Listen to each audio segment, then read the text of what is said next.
Kolomosi Nidishinzi. Greetings and good day, everyone. My name is Dr. Jolene Bowman, and I wish you all well. As we come together for this presentation, we are keeping the healing of our students, our children, our grandchildren in the center of the work that we do every day. Welcome to Exploring the American Indian Boarding School Experience presentation, where we will go through an activity, review a historical timeline, and a documentary before doing a deep dive into the education at the Lutheran Indian Mission in Red Springs, Wisconsin from 1901 to 1920. My interest in American Indian boarding schools grew in 2009 as a result of an assignment that required me to research and present on American Indian boarding schools. I chose to conduct my research on the Lutheran Indian Mission School in Red Springs because it was local and because it had connections to my tribe. During my research at our tribal Arvid E. Miller Historical Library and Museum, I found that despite the positive written history, there had to be more, because it was contrary to the history of American Indian boarding schools that I had previously read. This led me to go out into my community and to talk to elders, which resulted in the oral stories starting to flow.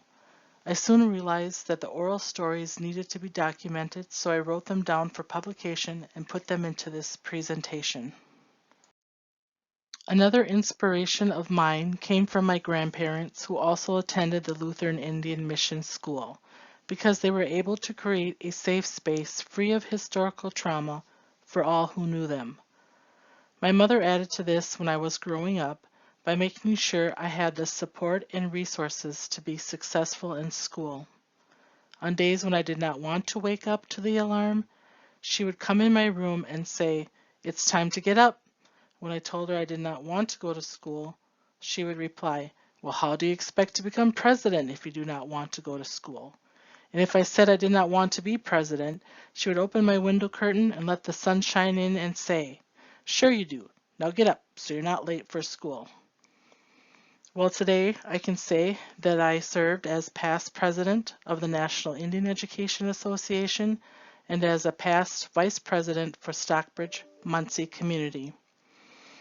You can also help to create a safe space free of historical trauma by surrounding yourself with positive sources where you can learn, grow, and explore. To work through trauma or someone's story begins with love and all the fixings that go with it, to gain one's trust and to build an unwavering relationship. Getting to know others on a deeper level will help craft relationships that are free of distractions and open to endless opportunities. Modeling civility at the core of each day and expecting nothing else is a good start, because remember, there is no such thing as a bad person, only a bad memory. Before we start the activity, I would like to share the understanding that during this period of history, from 1870 through 1900, national attitudes and policy towards Indians largely focused on controlling Indians and forcing them to change. It was also a time when federal Indian agents and Christian missionaries exerted a great deal of control on reservation lands, and they were often corrupt, stealing the annuities and commodities that were intended for the Indian communities. This period of American history also saw the beginning of the boarding school era, a time in which American Indian children were forced to attend schools far from home and family, and where their traditional ways of life were totally banned and severe punishments were given for even speaking a tribal language. The group activity we are doing next will help give us a more personal understanding of what the boarding school experience was like. To clear our minds of the outside noise so that we can take in this experience, let's get comfortable by finding a position in your seat that feels right to you.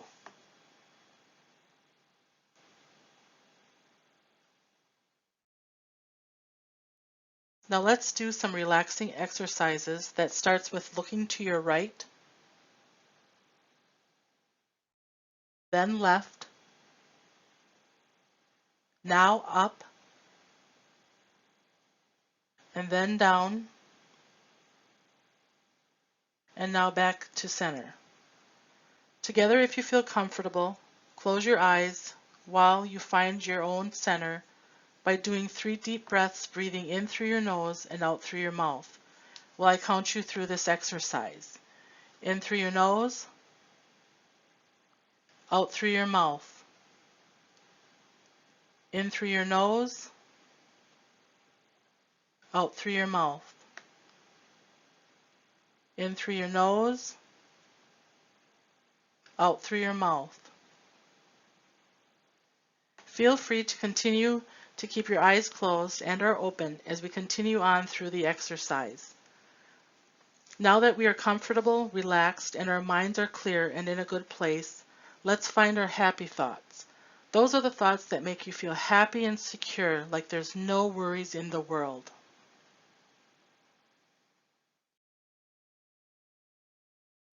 Just breathe calmly as I talk you through an imaginary journey that asks you to think about what it would feel like if aliens came down to Earth and said they were going to take you away to another planet to be re-educated, shaped, and molded in the beliefs of the aliens.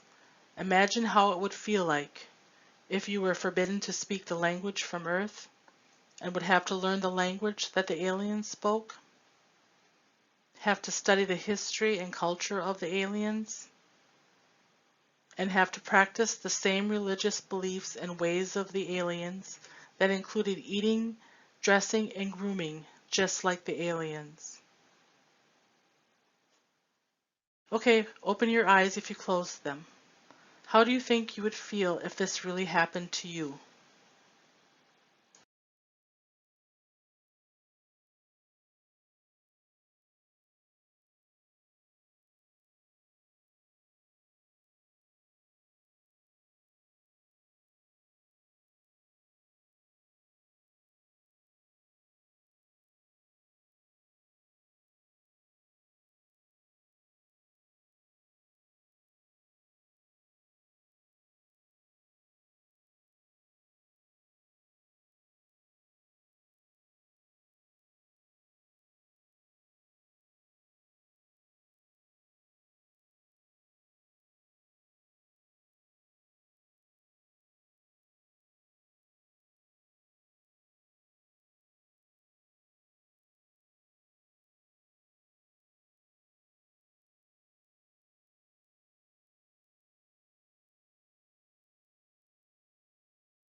Now that we went through the imaginary journey exercise, it is time to look into the historical timeline, which is also available in a poster format, which I'll share with you later in this presentation. As you can see, the American Indian Boarding School is said to begin with the Indian Civilization Act Fund of March 3, 1819. It is not until 1875 when General Richard Pratt takes Apache prisoner of wars to Florida for a social experiment that Indian boarding schools start to take off. Here is a picture of General Pratt and a quote from him that reads, "A great general has said that the only good Indian is a dead one, and that high sanction of his destruction has been an enormous factor in promoting Indian massacres. In a sense, I agree with this sentiment, but only in this, that all the Indian there is in the race shall be dead. Kill the Indian in him and save the man." Then 53 years later, in 1928, the Merriam Report is published. The Merriam Report was a survey of the economic and social conditions of the American Indians during the 1920s. Data was collected by fieldwork for approximately 7 months, with 95 different jurisdictions that covered either reservations, Indian agencies, hospitals, schools, or communities where Indians had migrated.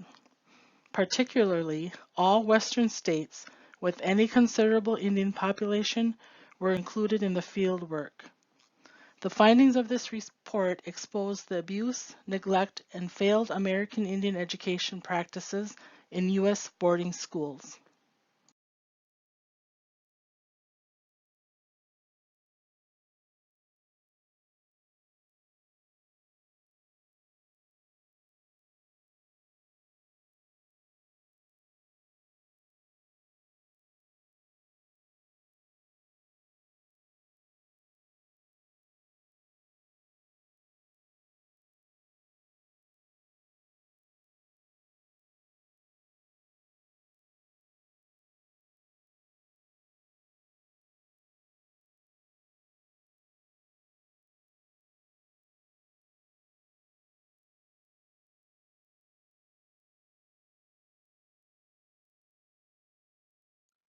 Before reviewing the documentary, I want to remind you that there are Kleenexes available in the room, and to practice self-care by leaving the room, if needed, as the viewing of this documentary may bring out emotions that you were not expecting. The documentary of the trauma experienced from those who attended the Thomas Indian School and the Mohawk Institute in Western New York, titled Unseen Tears, The Impact of Native American Residential Boarding Schools in Western New York by Ron Douglas. Due to the limited time, we will be reviewing Part 1 now, and you can review Part 2 on your own. I would like you to pay close attention to the quotes and reflections from American Indians who experienced a boarding school education, such as, what was life like in the boarding schools? What reactions did they have to this type of education?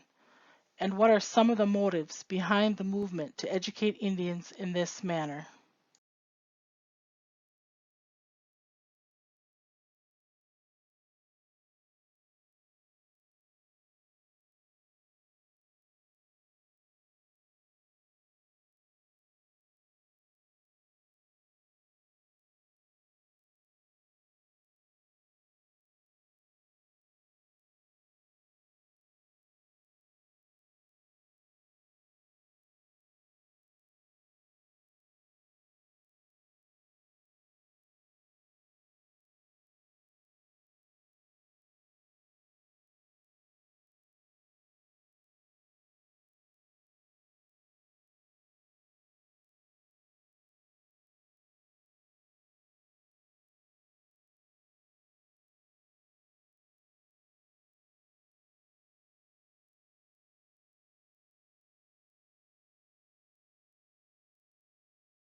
Ten Little Indians. That's a song that was counting dead Indians back on the trails when they would kill Indians. See all these little kids in uniform, and we'd be wondering how come they're like that. We weren't dressed like that, but these little kids were.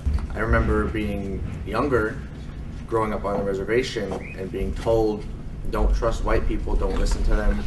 You never told why. The government schools are constantly being built and hospitals added.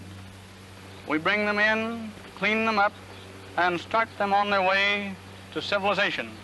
I would ask social services and human services audience, how many people know about residential boarding schools? How many people here do? This never makes it into the history books. This is never talked about. Why did those schools get started, and who started them, and what was the rationale behind it? And the first general policy was the only good Indian was a dead Indian, that we needed to be killed, exterminated, eradicated. Once they realized that's a little bit more difficult to do, is to have mass genocide of a population, the policies changed from killing to killing the Indian and saving the man. There's a General Pratt who was well famous and documented for using those words, to kill the Indian and save the man, and that we are subhuman, and that our ways are savage, and we need to be civilized. Well, and the governments in Canada and the United States followed that policy up until the 1980s in one form or another. There is a boarding school far, far away where we get mush and milk 3 times a day. Oh, how the huskies run when they hear their dinner bell. Oh, how the huskies run 3 times a day. Like I say, I went to the mush hall when I was 4 years old. I was there for 9 years. And once in a while we'd come home in summertime, but not all the time. When the counselors came and told my dad that he couldn't raise us properly, we were at the mush hole 1 week and our heads were full of bugs. Well, there's a lot of sad times, but I mean, like, I didn't get like angry and have any resentment until after I got out, because I didn't know, like, from 5.5 to 16, they just thought it was just like a normal upbringing, like to not have no parents and stuff like that. So that's and after I got out, and then they thought, well, this is the way they were supposed to be treating us. I think my mother couldn't take care of us because our father was into alcohol. Me and my sister, we started there in 1945. I was 5 years old at the time. We had all our hair cut off. We were made baldies. We were really bald. And that wasn't a very good feeling to have. And they used to call us mush hole baldies. That's what the kids on the reserve used to call us. Well, we can go in now. I mean, this is going to take like all day, eh? Jeez.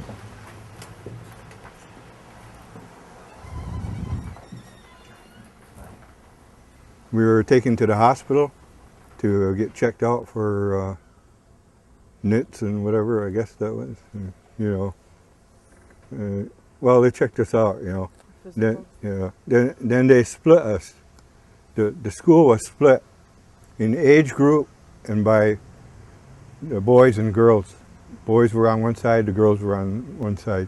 And they went from the lower age up to high school level. My mom was going to walk out here and go out this door, and at 5.5, my sister tells me that I grabbed my mom's leg, and you know, of course we were all just crying. The whole 4 of us were just crying, like, you know, because my mom was going to leave us here. So I grabbed my mom's leg and well, crying and that, and just kind of like hollering like, "Ma, don't leave me," like, you know. So, but anyway, like while that was going on, like the supervisor came over and just kind of grabbed me and took me off my mom's leg, and then my mom just walked out, and I never seen her for those 10 years that I was here. She never come to see me once. I don't know why. They took my brother away to where he was supposed to stay, and my sister, she just went on her own. I was with most of the 4 and 5-year-olds. We didn't go to school because we were too young. Yet, through the agencies of the government, they are being rapidly brought from their state of comparative savagery and barbarism to one of civilization. When we used our language, at that young age too, you know, we were just learning. So they used to wash our mouth out with soap. They would take the whole bunch of us and march us to the shower, coal shower, and they'd throw us in there and beat us along the way. And that was a routine thing, I guess, I don't know. But that taught us, you know. They'd throw us in this dark press room where they kept all our Sunday go-to-meeting clothes, and they'd throw Rosemary and I in there and tell us the rats were going to get us. But I didn't know then why I was being thrown in there, and I used to wonder, what did I do? And I would cry, and Rosemary would cry, and we cried and cried for hours in there, not knowing why we were in there.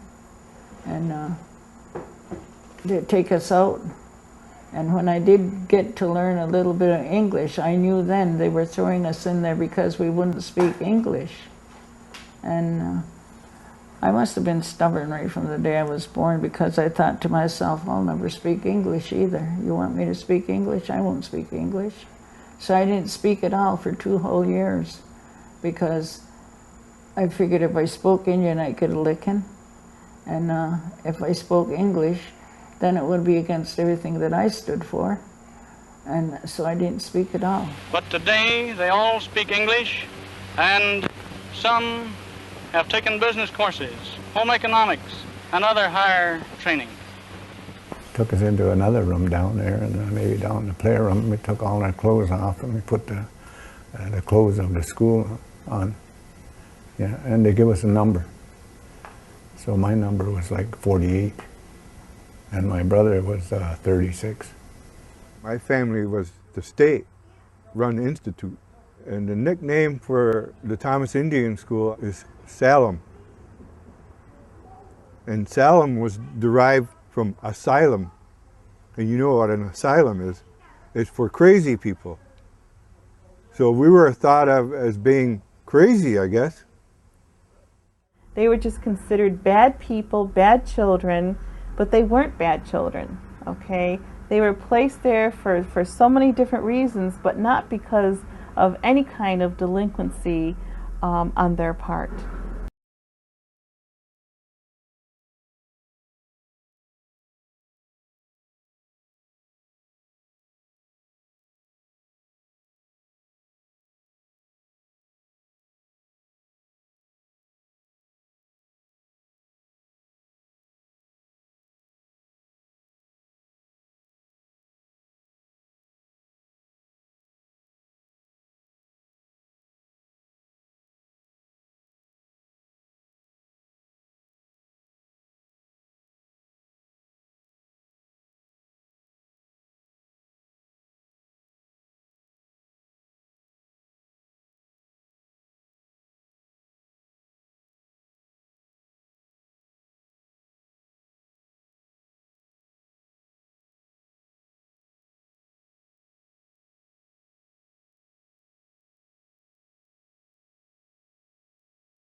This part of the presentation will explore the written and oral history of what education was like at the Lutheran Indian Mission School located in Red Springs, Wisconsin from 1901 through 1920.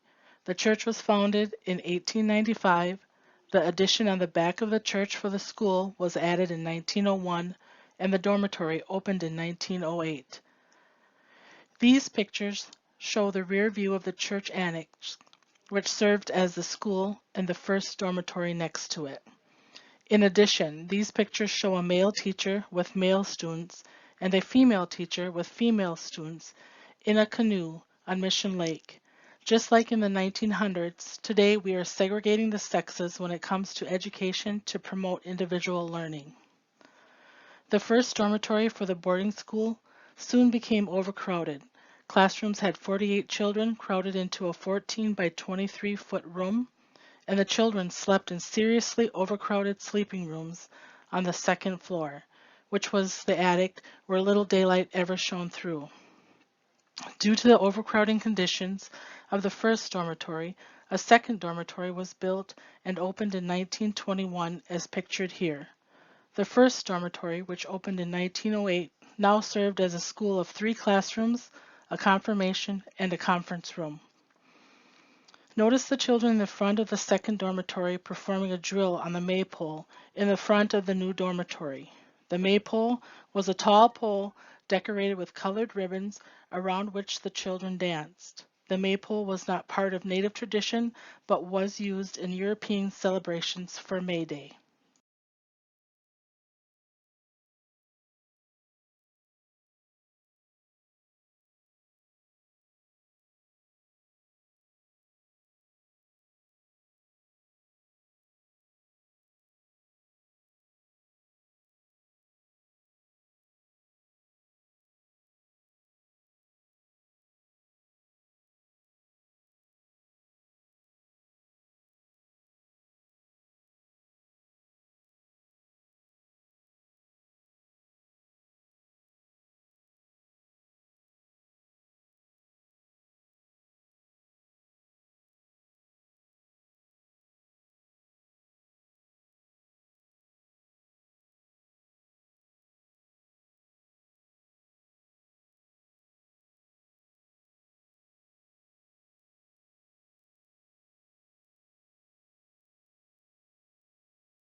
The boarding school staff consisted of a superintendent, a principal, 2 teachers, a cook, 2 deaconesses, a sanitary department person, and a custodian.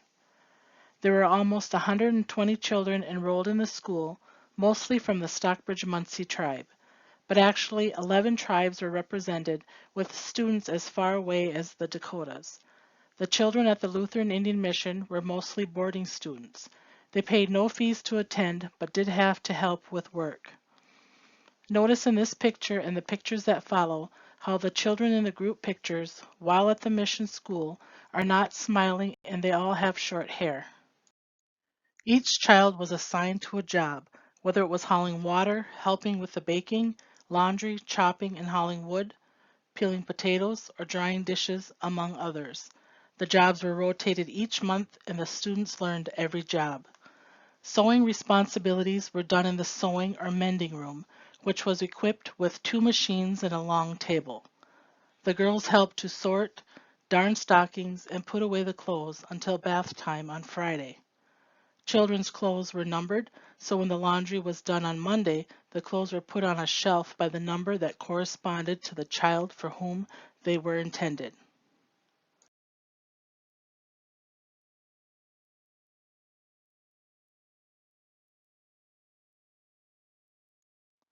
For the children, the day started at 8 a.m. with the Reverend teaching catechism and Bible history every morning for an hour. One might think the children did not learn anything else, but they studied reading, writing, arithmetic, physiology, language, geography, and American history. From noon to 1, they ate lunch. Then from 1 until 4 p.m., the children were back in the classrooms learning. Here is a picture of the children during exercise time. Notice how they are in a straight formation, similar to a military drill, except they are facing their teacher and not a military sergeant.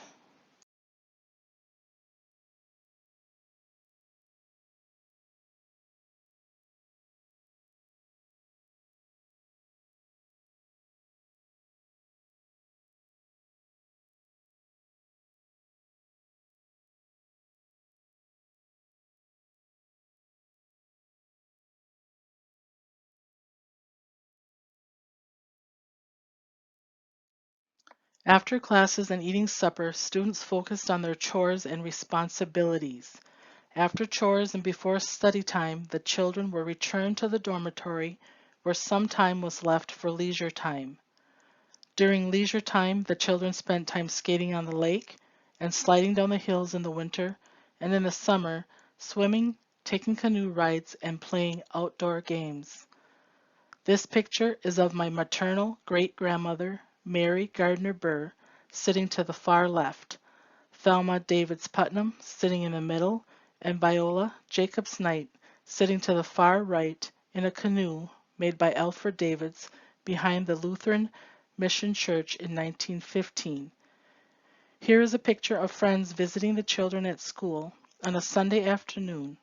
This handsome young man is my maternal grandfather, Clarence Gobe Bowman.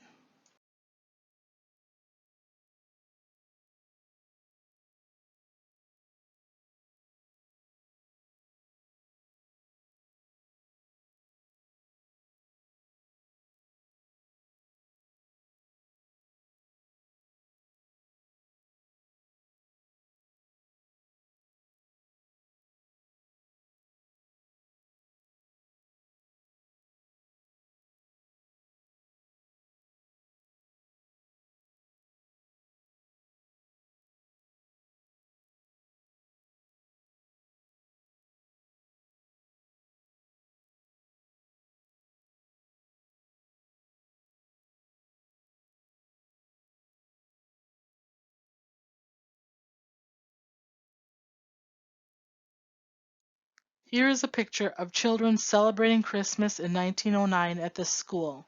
From 7 o'clock to 8 o'clock was study period.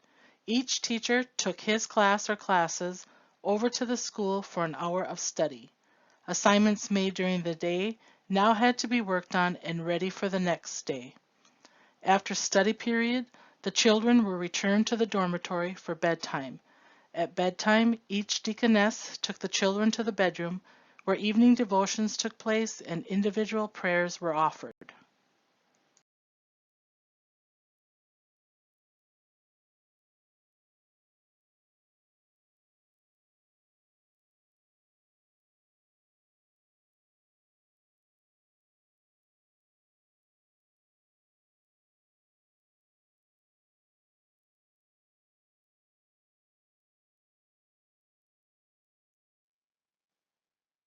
In the 1930s, the acreage of the campus was sold as a result of the Depression, and the second dormitory was dismantled.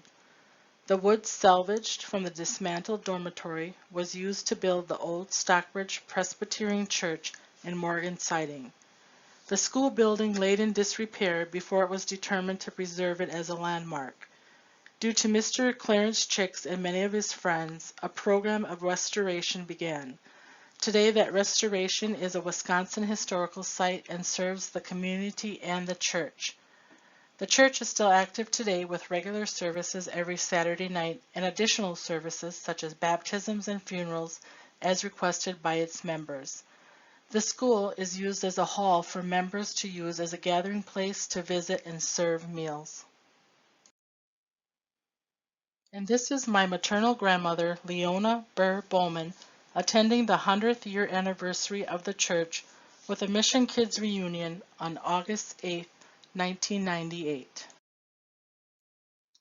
As I continued my search for oral stories regarding the Lutheran Indian Mission, I heard stories of discipline that consisted of adult males rubbing salve on the female children, whether they needed salve or not, kneeling on peas all day, being horsewhipped with a stick called the cat o' nine tails, which was a stick with 9 leather straps attached to it, throwing a cat that became a pet to the children in the furnace right in front of them, raising both hands high into the air until they could barely keep them up, and if they misbehaved for the second time, the child was forced to sit under the teacher's desk, forcing children to watch and or babysit the staff children without pay and against their will, and standing against the wall without food, watching the rest of the children eat.